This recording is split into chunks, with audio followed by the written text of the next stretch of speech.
ალბათ ხშირად გქონიათ შეხება უმადურ ადამიანებთან, ხო? უმადურია ადამიანი, რომელიც ვერ არ ხედავს სხვის სიკეთეს, მხარდაჭერას, კეთილგანწყობას და დახმარებას. ამას, რა თქმა უნდა, სხვადასხვა მიზეზი შეიძლება ჰქონდეს. პირველი მიზეზი შეიძლება იყოს ადამიანის დაბალი თვითშეფასება.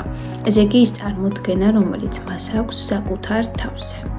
მეორე ეს შეიძლება იყოს გადაჭარბებული წარმოდგენა პირიქით საკუთარ თავზე, როდესაც შენ ფიქრობ, რომ სრულიადაც ბუნებრივია სხვისი დახმარება, ხელის გამოწვდენა და ეს ისედაც ასე უნდა იყოს.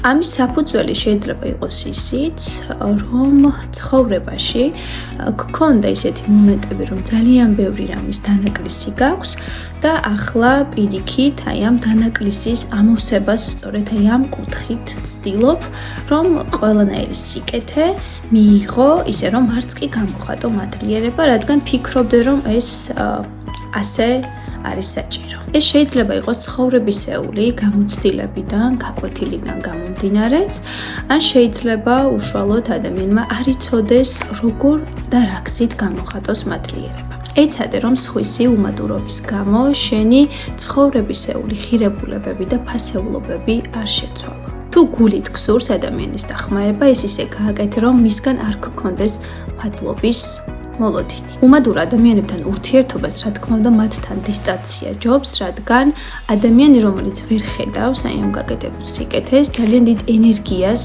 გაცლის, ხომ? ამიტომ ენერგია დღეს ძალიან მნიშვნელოვანია, რომ პირველ რიგში საკუთარი თავისთვის გამოიყენო. გარდა ამისა, ამ ადამიანთან უშუალო საუბრისას შეგიძლია ახსენო ისიც, რომ მადლიერება ეს არის მნიშვნელოვანი უნარი ადამიანისა და თუ რას ცვლის ერთი მხრივ მადლიერების გამოხატვა, მეორე მხრივ ამ მადლიერების მიღება.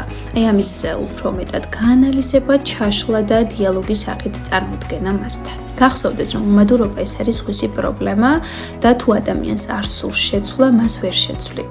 ხოლო რაც შეეხება მადლიერებას, ის რომ გინდა იყო მადლიერი და გამოხატო, ეს უკვე შენი არჩევანი.